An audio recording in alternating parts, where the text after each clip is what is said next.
Cantiknya itu kelihatan dari dalam, gantengnya kelihatan dari dalam.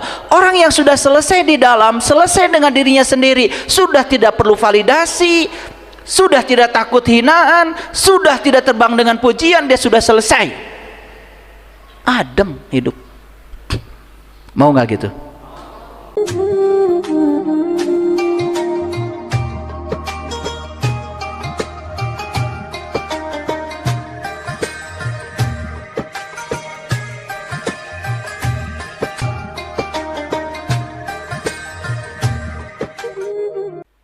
Masih ingat gak Bapak Ibu dulu waktu lahir ke dunia? Tidak tahu apa-apa, damai. Tidak punya apa-apa kan waktu itu? Damai gak? Damai. Tidak bisa apa waktu itu? Damai? Damai. Mau makan, dikasih makan. Mau pakai baju, dipakaikan baju. Mau mandi, dimandikan. Surga itu. Masih ingat gak Bapak Ibu saat itu? Bukan siapa-siapa, tahu kan? Bukan siapa-siapa apa kan? Bukan istrinya si A, bukan suaminya si B. Masih ingat saat itu? Damai gak? Kan kalian mulai menderita setelah tahu apa-apa, setelah merasa bisa apa-apa, betul gak? Setelah punya apa-apa, betul gak? Bikin pagar aja di rumah, tinggi-tinggi, merasa punya apa-apa. Kan kalian merasa tidak aman dalam kehidupan ini setelah merasa punya apa-apa kan? Punya suami takut direbut orang, punya istri takut selingkuh, betul nggak? Karena merasa diri sebagai siapa? Aduh, mau parkir aja susah, muter dulu, harus yang paling depan, harus yang paling dekat podium. Betul nggak? Susah nggak hidup? Jadi tahu nggak Bapak Ibu, sejak kapan Bapak Ibu susah? Sejak tahu apa-apa, sejak bisa apa-apa, sejak punya apa-apa kan? Sejak merasa siapa? Dulu nggak ada cemburu, betul nggak? Main saja, tidur pulas. Sekarang tidur pun harus pakai obat. Sadar nggak kalian itu? Sadar nggak? Mau nggak masuk surga lagi? Jadi anak kecil lagi. Tapi bukan berarti kita harus mengulang waktu. Jangan bicara ilusi. Kita kembali menjadi seperti anak lagi. Tidak merasa punya apa-apa walaupun punya. Tidak merasa tahu apa-apa walaupun sekolahnya tinggi. Tidak merasa bisa apa-apa walaupun keterampilannya banyak. Tidak merasa siapa-siapa walaupun pejabat. Keren. Baru jadi RT aja, waduh. Biasa duduk di mana aja nyaman, sekarang harus pakai kursi paling empuk tuh. Betul nggak? Susah. Susah nggak? Enak gak duduk kayak gini? Enak kan? Kenapa bisa duduk bebas? Ketika kita melepaskan semua atribut-atribut kepalsuan kita. Ingat ya, jadi pejabat, jadi siapa, gak lama. Jadi anggota DPR, jadi anggota DPR, gak lama. Gak lama. Jadi yang kedua, ciri manusia asli itu tidak lagi bergantung pada validasi orang lain. Tidak selalu semua orang harus setuju pada kita. Enggak penting. Ciri yang ketiga, memiliki pemikiran yang terbuka dan tidak mudah terpengaruh. Bapak Ibu, coba rasakan ketika pemikiran kita sempit. Betul nggak? Hasilnya apa? Merasa paling benar, merasa paling soleh. Betul nggak? Merasa jalannya paling hebat. Lalu yang dikerjakan kita apa? Menyalahkan orang lain. Dikira menyalahkan orang lain itu bagus? Banyak konflik. Mampu melihat berbagai sudut pandang. Lihat saya semuanya. Ketika kita melihat dengan satu sudut pandang sempit, marah, kesel, Tapi begitu kita melihat dengan sudut pandang yang luas, ternyata nggak ada masalah. Betul nggak? Orang tidak bayar utang sama kita, janji hari Senin, pas Senin tidak bayar. Kalau sudut pandangnya sempit, wah jangan-jangan dia ada niat kabur nih, tuh sempit. Ketika dia telepon, kemudian dia nangis, mohon maaf, uangnya belum terkumpul hari ini, saya sedang masih berusaha. Saya doakan kamu dapat rezeki yang berlimpah. Udah nggak usah dipikirin, saya percaya sama kamu, besok-besok juga kamu pasti bayar kalau sudah ada. Kan kita tenang, dia juga tenang. Betul nggak? Gitu, karena sudut pandang kita luas. Oh, jangan-jangan dia tidak bayar utang bukan karena tidak mau bayar, belum ada duitnya. Kalau sudut pandang luas kan jadi enak, tenang. Tidak mudah terjebak dalam penilaian yang sempit, tidak mudah dipengaruhi oleh pendapat orang lain. Lihat orang yang sempit, dikasih racun pemikiran sedikit saja sudah berubah. Jadi ciri yang pertama, hidupnya memiliki tujuan yang jelas. 2, tidak bergantung validasi orang lain. 3, memiliki pemikiran yang terbuka dan tidak mudah terpengaruh. 3 aja dulu. Sudah punya belum? Udah punya belum? Hah? Sudah punya? Alhamdulillah. Ya, sudah mendekati asli. Bertanggung jawab atas keputusan dan tindakannya. Tidak pernah merasa sebagai korban, tidak pernah menyalahkan pihak lain. Sadar akan dampak dari setiap keputusan dan tindakan yang diambil, tidak lari dari segala konsekuensi. Jadi kalau berani memutuskan begini, berani mengambil pilihan, ingat, di setiap keputusan pilihan itu pasti ada konsekuensi yang mengikutinya. Dia bertanggung jawab atas semua konsekuensi itu. Itu manusia asli. Memiliki ketenangan dalam menghadapi situasi apapun. Mampu tetap tenang, berpikir jernih dalam menghadapi berbagai tantangan dan masalah yang muncul dalam hidup. Karena dia tahu tidak ada satu kejadian pun yang terjadi tanpa alasan. Semua kejadian hadir ada alasannya. Dan yang punya alasan semua kejadian terjadi hanya Allah. Dan kalau Allah yang membuat itu terjadi, dia percaya walaupun dinilai baik apa buruk oleh dirinya, tetapi menurut Allah pasti itu kebaikan kita. Kalau dia percaya, tetap aja tenang. Itu yang namanya hidup mengalir, itu begitu, tanpa perlawanan. Bahkan ketika orang sudah mengalir dalam kehidupannya, ikut tarian semesta, nyaris semua hal datang dalam kehidupannya tanpa upaya. Apa itu bisa? Bisa. Saya sudah membuktikannya. Jadi kalau hidup kita, mohon maaf ya, badan sakit-sakitan, ekonomi morat-marit, konflik tambah banyak, ya, kepala berat, dada sesak, perut mah, anus ambeien,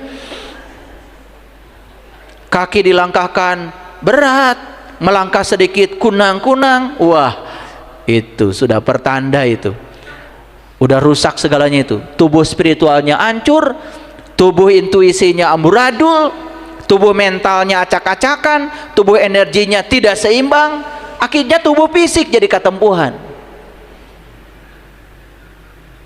Coba Bapak Ibu ya, ngaji itu yang mengubah diri kita, yang membuat kesadaran kita. Pirau gitu wae, tuh bosen gitu, masalah teh tadi masalah aja nggak kreatif. Tiap ketemu dengan saya itu aja masalahnya. Berubah atau masalah teh ya yang kreatif. Nah, ciri orang yang sudah menjadi manusia asli, mencintai dirinya sendiri. Coba dari yang 3 ini, bertanggung jawab atas keputusan dan tindakannya, memiliki ketenangan dalam menghadapi segala situasi apapun itu, mencintai diri sendiri. Kenapa?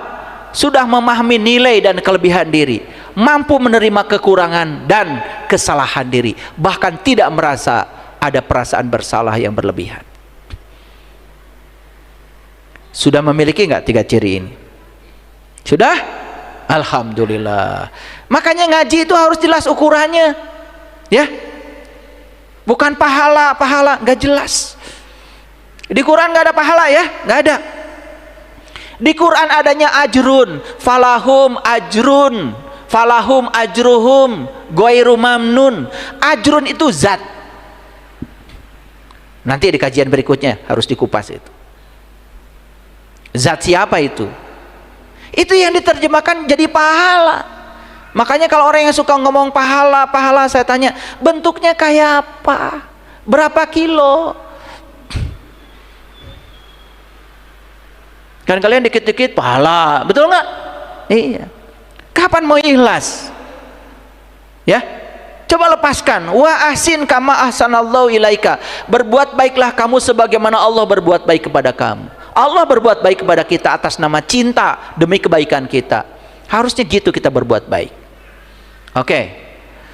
Tidak membandingkan diri dengan yang lain. Menyadari bahwa setiap individu memiliki perjalanan hidup yang berbeda dan tidak perlu membandingkan diri dengan orang lain. Setiap kita punya jalan sempit sendiri-sendiri. Jalan hidup kita adalah jalan pribadi kita sendiri-sendiri dan tidak bisa dibandingkan dengan siapapun. Udah Bapak Ibu, selesai ya. Mulai sekarang jangan banding-bandingkan. Yang selanjutnya, memiliki keteguhan pendirian, memiliki prinsip yang kuat, tidak mudah goyah oleh pendapat orang lain. Maka di Quran ada kata-kata wa allawistaqaumu ala tariqah la asqainahum an godako. Siapa yang teguh pendirian dalam satu jalan, maka dia pasti akan meminum hikmah di jalan itu. Makanya kalau mau ngaji yang benar, teguh pendirian di jalan itu sampai kita meminum hikmah. Coba jangan seperti orang gali sumur. Coba orang gali sumur, baru di tengah perjalanan dia berhenti, kotor badannya, bau badannya, banyak keringat, tanah masih melekat di situ. Sebelum dia sampai di air yang dia cari, dia tidak bisa membersihkan tubuhnya. Perjalanan spiritual meniti ke dalam diri kira-kira seperti itu. Harus tekun, harus teguh sampai kita bisa menemukan air suci Kamandalunya. Dan itu yang akan membersihkan semua keringat di perjalanan kita, lalu luluh lantah semuanya sampai pada tujuan. Itu baru benar, ya. Nah sampai di tujuan kita kembali menjadi asli lagi, mengalami dwi jati, mengalami kelahiran yang kedua, mewarisi sifat-sifat ilahi, karena memang kita dulu awalnya pun mewarisi sifat-sifat ilahi. Berani melakukan sesuatu yang berlawanan dengan kebanyakan orang. Berani? Berani? Yang benar. Berani untuk mengikuti intuisi dan tidak takut untuk berbeda. Itu ciri orang yang asli. Dia lebih percaya pada intuisinya daripada apa kata orang. Karena intuisi itu bimbingan ilahi. Dengarkan suaranya. Disitulah prinsip sami'na wa ta'na. Samina watona itu bukan kita berguru kepada si A dipakai, kamu murid saya ya, harus samina watona. Kata gurunya, kamu cantik ya, kamu kayaknya ditakdirkan buat jadi istriku. Orang istrinya sudah 8. Gak bisa Pak. Wih, samina watona. Samina watona. Kurang ajar itu ya. Jadi nggak ngerti menerapkan samina watona. Lihat saya semuanya hadirin. Samina watona itu ketika kita mendengarkan suara Tuhan, tidak usah lagi diabaikan. Begitu mendengar suara itu, watona, kami ikut. Walaupun itu harus bertabrakan dengan kebanyakan orang, walaupun itu harus melawan arus, walaupun itu berbeda dengan kebanyakan orang. Ingat ya, sama belum tentu benar dan beda belum tentu salah. Coba jadi diri sendiri ya. Makanya kenapa ya saya menolong banyak anak ya, orang tua nih, orang tua seperti Bapak Ibu semua. Udahlah, Bapak Ibu mau udah nggak bisa ditolong lagi ya. Anak. Dari sekarang anak tuh di profiling. Tipe otaknya apa? Apakah tipe otaknya action? Apakah tipe otaknya logik? Apakah tipe otaknya kreatif? Apakah tipe otaknya master? Apakah tipe otaknya emosi? Karena mereka ingin diperlakukan berbeda. Kita nggak pernah profiling anak kita. Begitu lahir harus hafal ini, hafal itu, dicekokin ini, cekokin itu, dikasih dogma ini, dogma itu, persis seperti yang orang tua mau. Dia kehilangan identitas dirinya. Padahal anak adalah tamu agung yang datang ke semesta untuk menjadi dirinya sendiri, bukan seperti yang orang tua mau. Bahkan kerjanya harus di sini, jodohnya ini. Wah, semua ikut campur. Banyak nggak kayak gitu? Sadar nggak?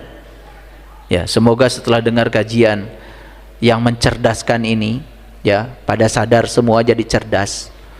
Jangan merasa orang tua lahir duluan. Kalau nggak mau belajar, orang tua juga harus direparenting. Orang tua harus diasuh ulang kalau dia salah asuh dulunya. Kita harus memutus rantai asuh yang salah. Kita diasuh begini sama nenek kakek kita, kita diasuh begini sama leluhur kita. Jangan mengasuh anak kita dengan cara yang sama kalau itu tidak bagus. Putus rantainya. Satu pertanyaan saya, berani nggak melakukan sesuatu yang berlawanan dengan kebanyakan orang? Berani? Berani untuk mengikuti intuisi? Berani nggak samina wa tona? Berani nggak berbeda? Keren. Ada peluang kalian jadi manusia asli. Tapi jangan cuma ngomong. Keluar dari sini, diomelin dikit aja langsung ngagubrak deh. Betul nggak? Mental apa tuh namanya? Bapak Ibu, saya berani tampil beda dari sejak kecil. Tapi tampil bedanya bukan ingin beda, bukan. Saya bingung aja gitu. Bingung aja. Saya akan disuruh sholat sama bapak saya. Digebukin lagi. Ya, karena nggak sholat. Pernah saya juga dipukulin sama bapak saya karena nggak sholat. Saya mikir apa begini hadisnya atau salah memahami bapak saya gitu. Katanya di dalam agama la ikraha fidin, nggak ada paksaan dalam agama. Saya juga nggak ngerti. Dari kecil saya disuruh harus mengaku agama saya ini, nabi saya ini, malaikatnya ini, disuruh ngaku gitu. Saya juga nggak tahu. Kalau ditanya Tuhannya siapa, Allah, saya juga nggak kenal. Makanya dari kecil saya bingung. Tapi dalam kebingungan itu saya terus mencari. Dan kalau saya ikut seperti yang bapak saya mau, saya juga tidak bisa menolong bapak saya. Bahkan saya bisa menolong bapak saya. Bapak saya, ibu saya, sebelum meninggal, minta dibukakan pintu kolbunya lewat saya. Itu kebahagiaan saya dalam hidup saya. Saya merasa berarti karena saya bisa menyadarkan beliau. Bapak saya tokoh agama. Sulit sekali, banyak ilmunya di sini. Untuk mengenalkan ilmu masa lalunya itu sangat sulit. Tetapi sampai di satu kesadaran di mana beliau merasa hidup dalam ilusi.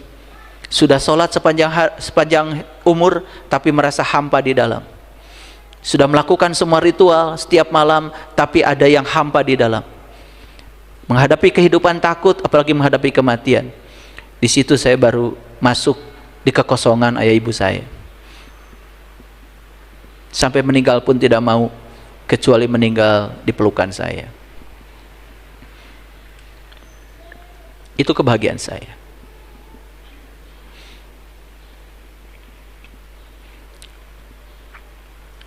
Jadi saya sudah menyampaikan ciri-ciri manusia asli. Ini rangkuman dari berbagai kajian.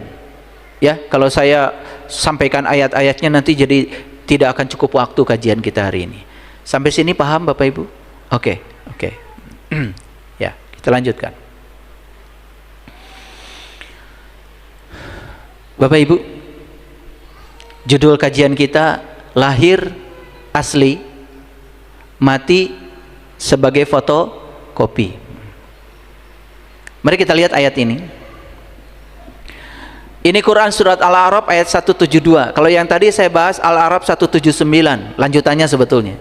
Ini turun dulu ke bawah ya. Mari kita lihat.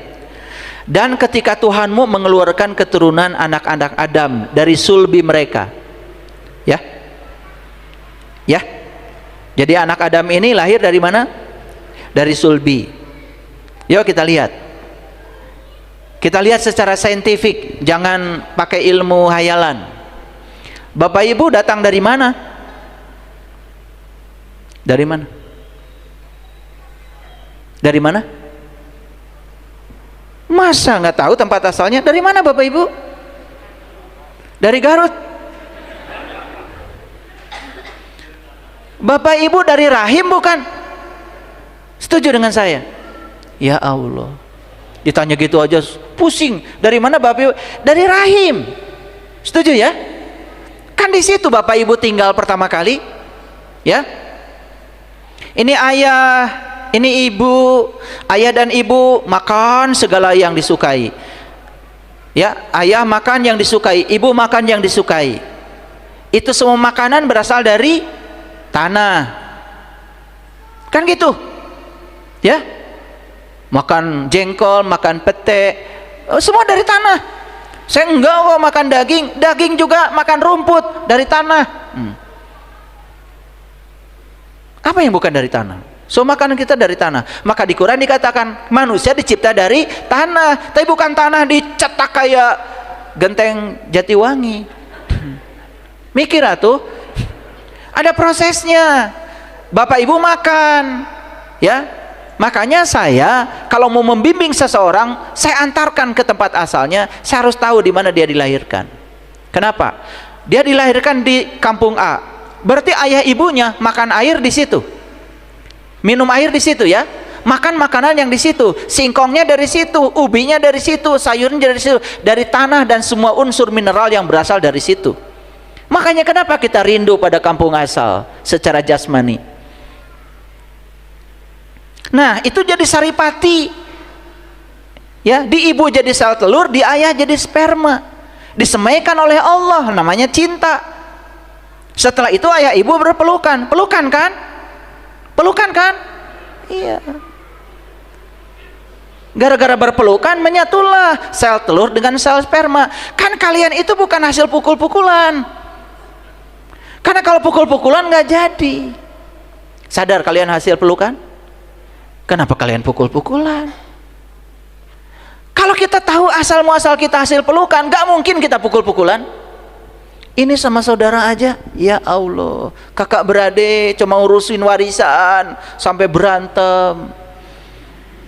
Tanah sejengkal aja kena pagar kakak kita, bakar-bakaran. Gimana sih? Itu karena nggak belajar asal usul. Makanya di tataran di Parahiang nih ya, di Parahiang di Jawa Barat kita diajarkan Anda itu berasal dari alam ngawang-nguwung, namanya alam rahim, disebut alam mas kumambang, masa mengambang di rahim ibu. Setelah mas kumambang kemudian mijil nongol nih kepala yang hitam ini, kepala ini disebut batu nih. Hajar Aswad tuh ini nih nongol di rahim ibu, ibunya menjerit kesakitan, tertumpahlah darah sampai ibu hampir kehilangan nyawa saat itu, saat kepala kita nongol ke alam dunia ini. Itu diabadikan di Mekah jadi upacara mencium Hajar Aswad. Mencium Hajar Aswad itu bukan mencium batu. Hormati istrimu, hormati ibumu. Bukan pulang dari Mekah malah poligami. Pengen nyubit sama kalian itu ya. Gak ngerti.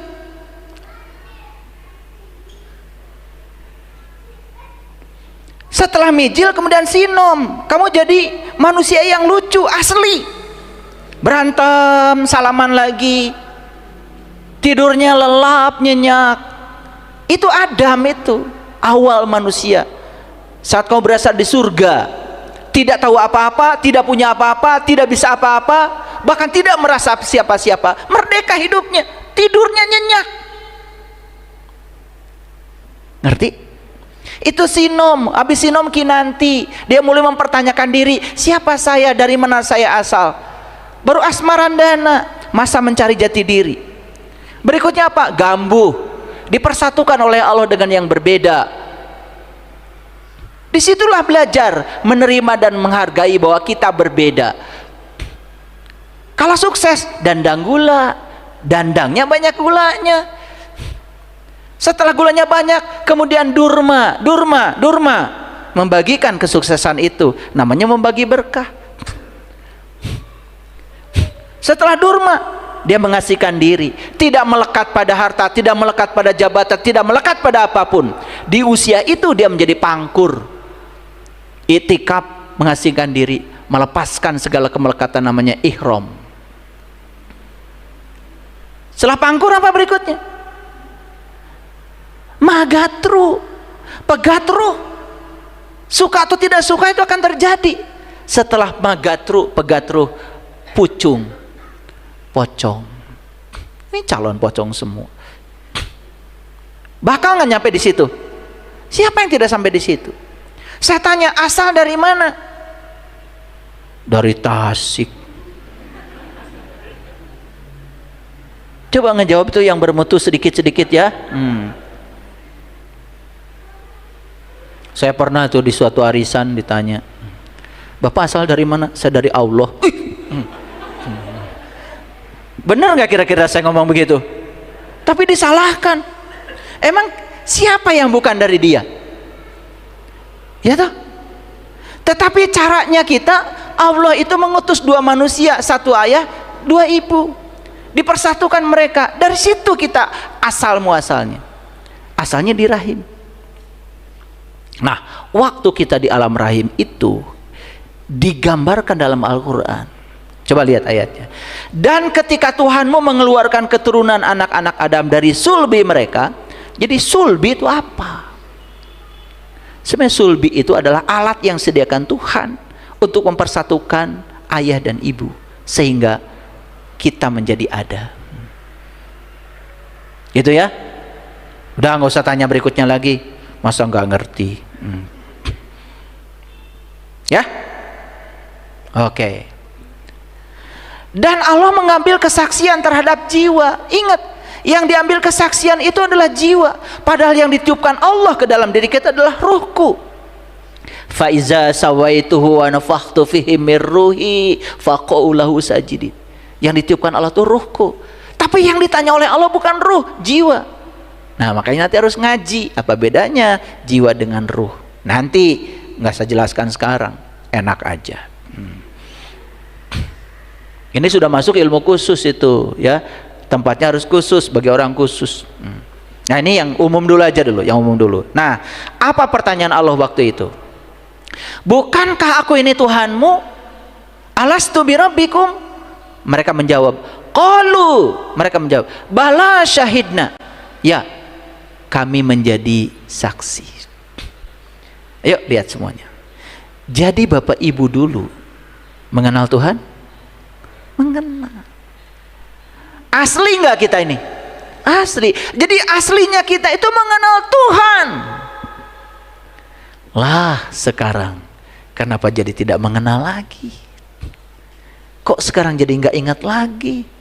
Ketika sholat pun cuman Allahu Akbar. Gunting yang hilang pun ketemu lagi sholat. Itu namanya manusia palsu. Sholatnya nggak ingat Allah. Yang asli ingat Allah. Makanya sholatnya itu pasti ya menangis, mengeluarkan air mata, sajadahnya basah. Kemarin dari Malaysia saya ajarkan sholat khusyuk, pada nangis semuanya. Oh begini ya, ternyata sholat itu enaknya. Baru tahu. Kemana aja loh? Udah hitam, salah karpet.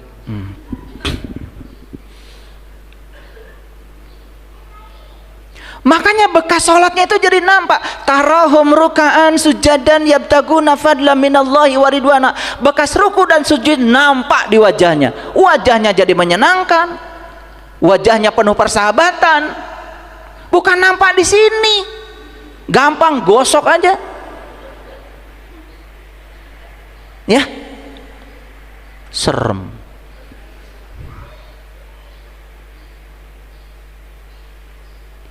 Cantiknya itu kelihatan dari dalam, gantengnya kelihatan dari dalam. Orang yang sudah selesai di dalam, selesai dengan dirinya sendiri, sudah tidak perlu validasi, sudah tidak takut hinaan, sudah tidak terbang dengan pujian, dia sudah selesai. Adem hidup. Mau nggak gitu? Mau nggak saya ajarin? Bagus. Udah ada kemauan. Ya, karena Allah udah janji, siapa yang mau pasti akan dimaui oleh Allah. Jadi jujur, pertanyaan yang harus dikemukakan dari ayat ini, apakah Bapak Ibu dulu mengenal Allah? Oke. Sekarang masih mengenalnya? Sekarang masih ingat kepadanya? Kalau hari ini sudah lupa apa yang pernah disaksikan di sana, Bapak Ibu harus segera mencari ilmu. Gimana caranya supaya semua kelupaan tadi itu, kelalaian itu kembali lagi. Nah, asalnya kita tahu, sekarang menjadi tidak tahu, tahu lagi, itu namanya kembali. Kembali bahasa Arabnya taubat. Ngerti sekarang taubat? Ngerti sekarang? Baru ngerti sekarang? Ya Allah, taubat tuh gini, lihat nih, HP saya ada di situ. Nah, saya pindahkan ke sini. Pindah lagi ke sini, taubat itu namanya. Taba yatubu taubatan. Taubat itu balik. Kita asal kenal dia, sekarang jadi nggak kenal dia, kenal lagi. Taubat. Asalnya asli jadi palsu, fotokopi, balik lagi jadi asli, taubat. Paham? Oke. Lanjut. Makanya di Quran surat Al-Waqiah ayat 75, perhatikan saya. Fala uqsimu bimawaqi'in nujum. Maka aku bersumpah dengan turunnya bintang-bintang. Maka aku bersumpah dengan turunnya bintang-bintang. Ini bintang turun, di mana kira-kira turunnya? Awas ya. Ini bintang turun bukan bintang yang di sono. Yang bintang di sono mah dari kecil juga udah lihat. Makanya kalau di Quran perjalanan Isra Mi'rajnya Nabi Muhammad diabadikan dalam satu surat, namanya surat An-Najm. Isra-nya di Quran surat Al-Isra, Mi'rajnya di Quran surat An-Najm. Makanya ada kata-kata walaqad ra'ahu nazlatan ukhra inda sidratil muntaha indaha jannatul ma'wa id yagsha sidrata ma yagsha. Saat beliau menerobos menyaksikan bintang-bintang, bukan bintang di langit yang luar, bintang di langit yang terdekat. Nanti saya tunjukkan ayatnya. Pernah dengar nggak Nabi Ibrahim melihat bintang, melihat bulan, melihat matahari? Setelah selesai semua penglihatannya, beliau mengatakan, inni wajjahtu wajhiya lilladzi fataras samawati wal ardh hanifan wa ma ana minal musyrikin. Setelah selesai mengalami itu semua, aku tidak termasuk orang yang musyrik lagi. Sudah tahu jati dirinya, sudah kembali lagi.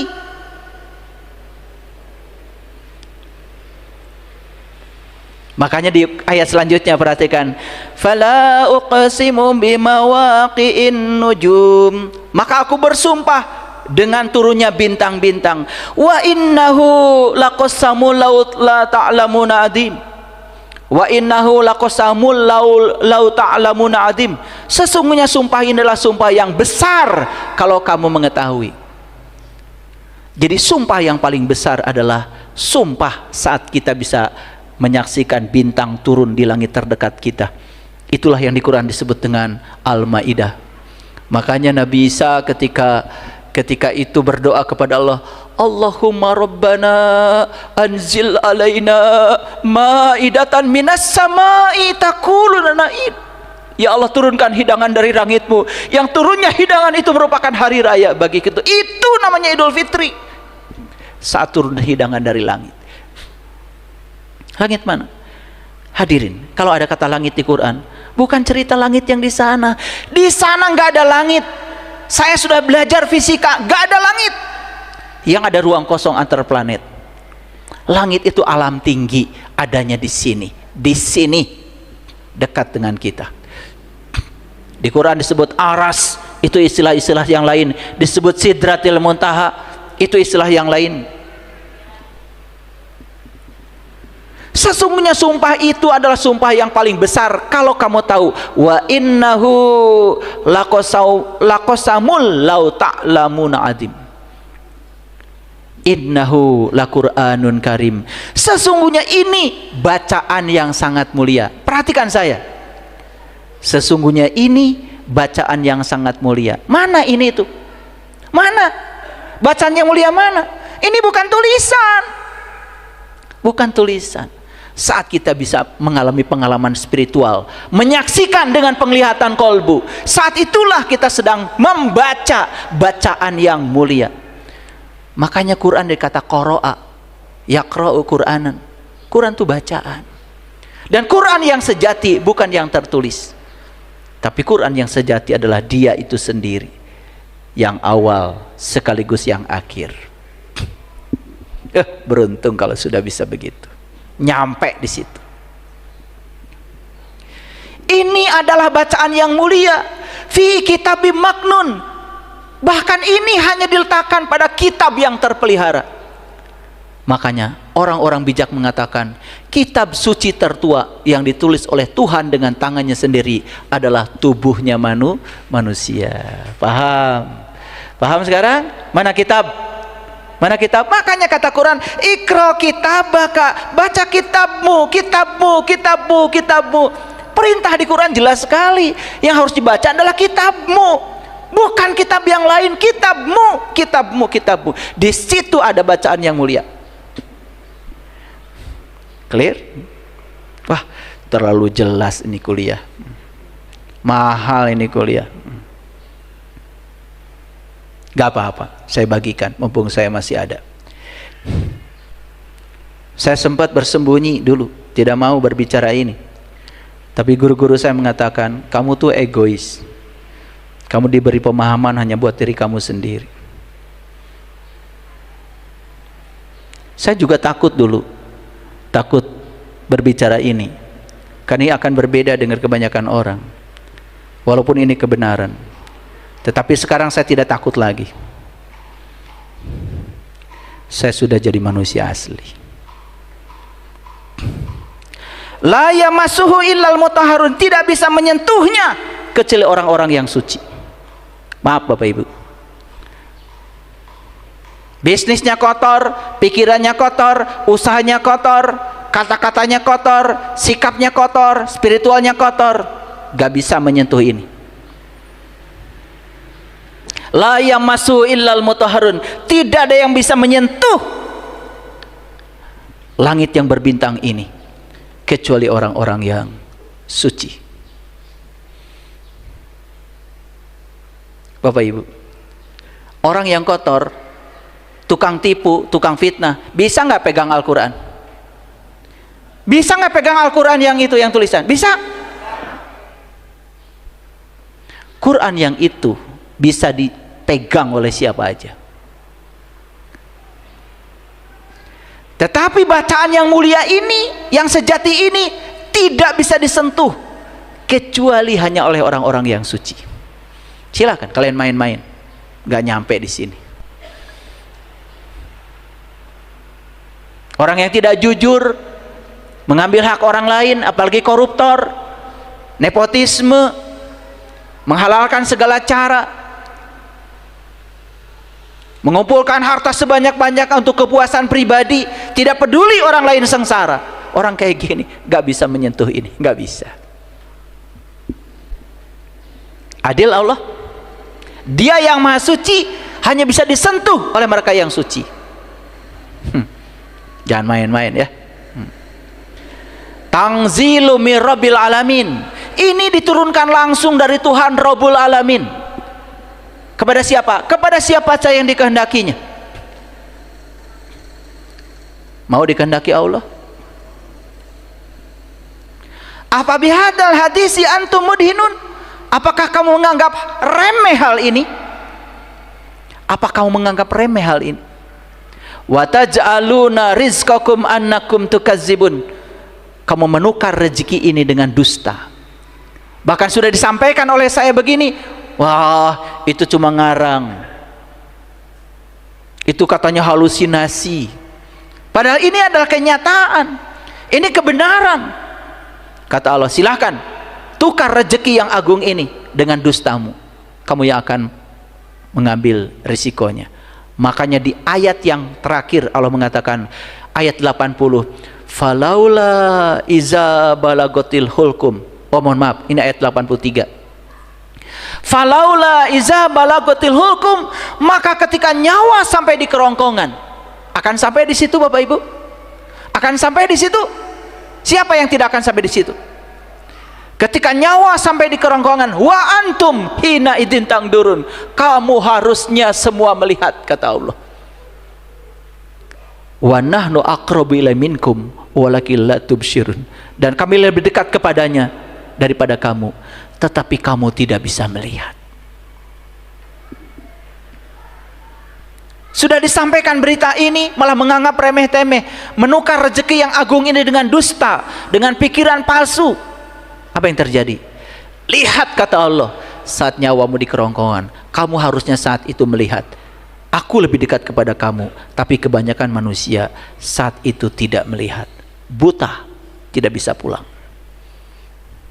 Mau begitu?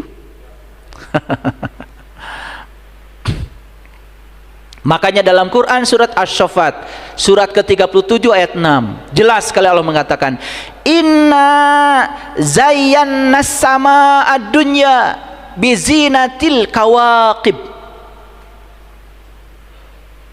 Sesungguhnya kami telah menghiasi langit yang terdekat dengan hiasan, yaitu bintang-bintang. Jadi gak heran ya kalau Ibrahim dalam perjalanan mencari Tuhan ketemu bintang, ketemu bulan, ketemu matahari. Toh matahari bintang juga, betul nggak?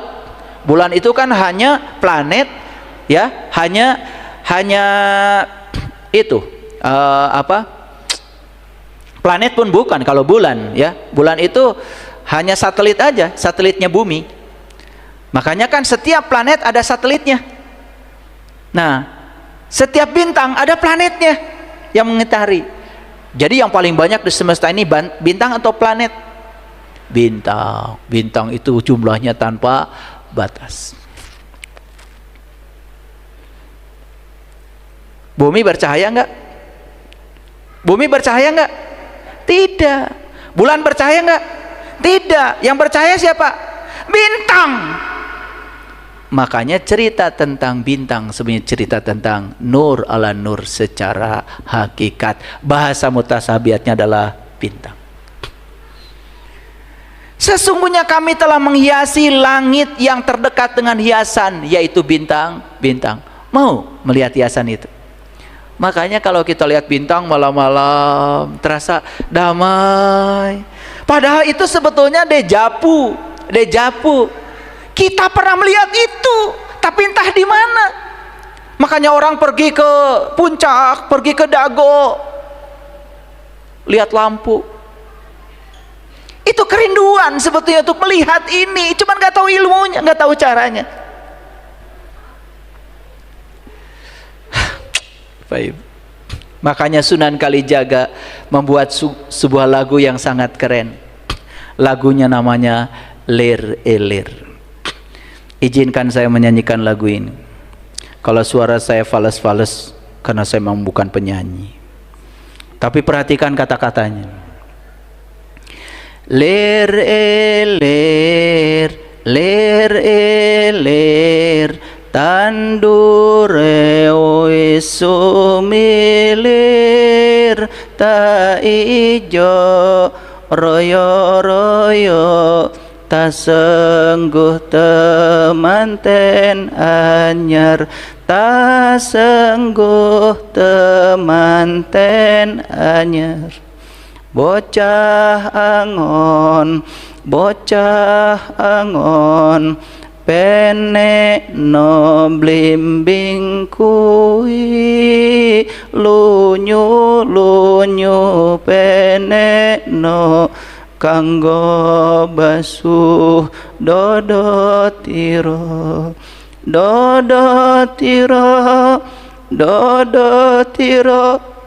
kumitir bedah ing pinggir dondomono jlumatono kanggo sebo mengko sore, kanggo sebo mengko sore, mumpung padang rembulane, mumpung jembar kalangane, yo surako surayo.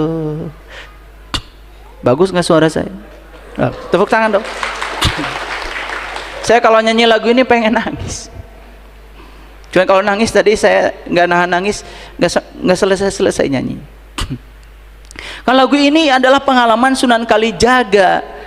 Kalijaga, jaga kali. Kali itu apa? Kali itu surga. Jannatin tajri min tahtihal anhar khalidina fiha. Itu cerita perjalanan spiritual beliau. Makanya sini ada kata-kata penekno blimbing kui. Bocah angon penekno blimbing kui. Panjat pohon blimbing, pacat pohon blimbing. Blimbing apa? Bintang. Cuman sama beliau diplesetkan. Bintangnya jadi blimbing. Kita disuruh memanjat pohon blimbing. Mana pohon blimbing? Kalau di Quran namanya pohon zaitun. Kalau Sunan Kalijogo bilangnya blimbing kui. Lunyu penekno, walaupun licin panjat terus. Makanya jangan heran TNI kalau sudah perwira tinggi pakai bintang. Polri kalau sudah perwira tinggi pakai bintang. Betul nggak? Ada yang bintang 1, bintang 2, bintang 3, karena bintang itu lambang dari ketinggian.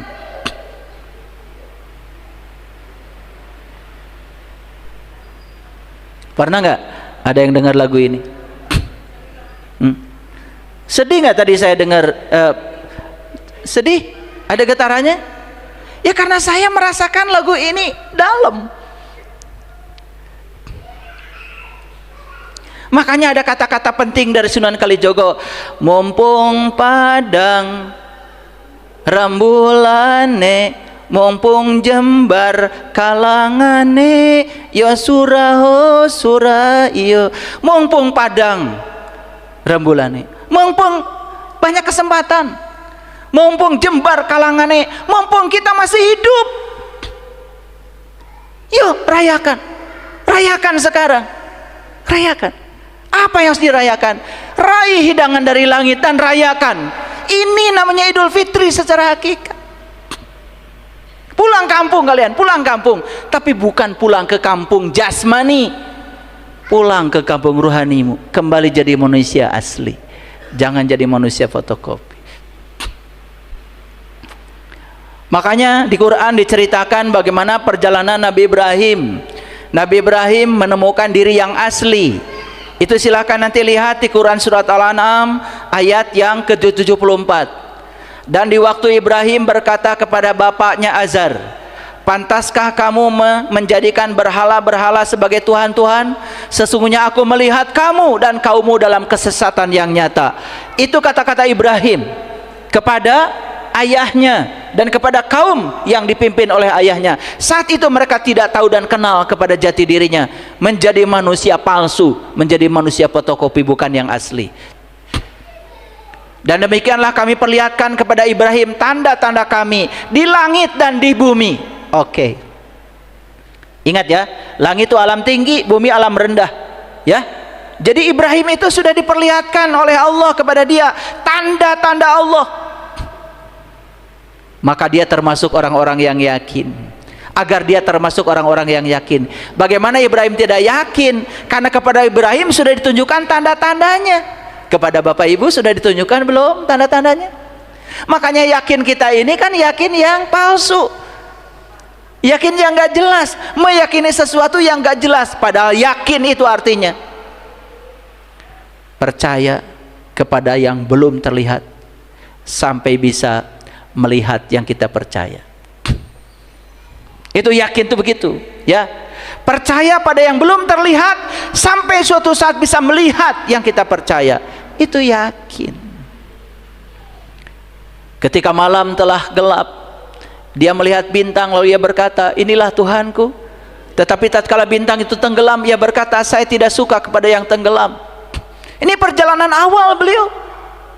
Bintang lagi yang dibicarakan. Betul? Sama dengan Sunan Kalijogo.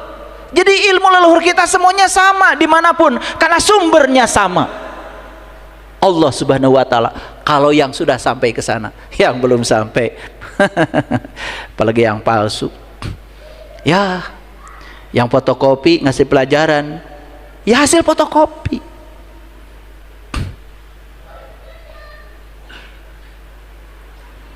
Kemudian tatkala dia melihat bulan terbit, dia berkata, inilah Tuhanku. Tetapi setelah bulan itu terbenam, dia berkata, sesungguhnya jika Tuhanku tidak memberi petunjuk kepadaku, pastilah aku termasuk orang-orang yang sesat. Selanjutnya, kemudian tatkala ia melihat matahari terbit, dia berkata, inilah Tuhanku, ini lebih besar. Maka tatkala matahari itu terbenam, dia berkata, hai kaumku, sungguh aku berlepas diri dari apa yang kalian persekutukan. Ini yang diabadikan di dalam Al-Quran, ya, dengan kata-kata yang sangat indah, dan kita sering membacanya, ya. Inni wajahtu wajhiya lilladzi fatara samawati wal arhanifan wa ma ana minal musyrikin. Kapan kita bebas dari musyrik? Kalau sudah tahu dan kenal jati diri, kalau kita sudah kembali menjadi manusia asli, ya. Makanya dilanjutkan dengan inna sholati wa nusuki wa mahyaya wa mamati lillahi rabbil alamin la syarika wa bidzalika umirtu wa ana awalul muslimin. Enggak sombong ya beliau, sudah berserah diri kepada Allah total saja. Beliau tidak mengatakan wa ana minal muslimin, tapi wa ana awalul muslimin. Inilah awal aku menjadi seorang muslim. Jadi muslim itu bukan sekedar mengaku beragama Islam, tapi muslim itu adalah orang yang sudah bisa Islam, pasrah total kepada Allah, menjadi manusia asli, tenang, tentram, damai, bahagia, suci, bersih, indah, mulia. Setelah selesai kajian ini, Bapak Ibu tahu apakah kita asli atau palsu? Kalau kita sadar bahwa kita masih palsu hari ini, yuk kembali bertaubat menjadi yang asli. Kalau sudah jadi manusia asli, Bapak Ibu, saya tidak menjanjikan apa-apa, tetapi saya mengalami betapa nikmatnya hidup. Masalah tetap ada mungkin, tetapi kita tidak terjebak oleh pasang surutnya masalah. Kita tetap damai dan tentram di dalam, tidak pernah terkena turbulensi yang di luar. Terima kasih. Assalamualaikum warahmatullahi wabarakatuh.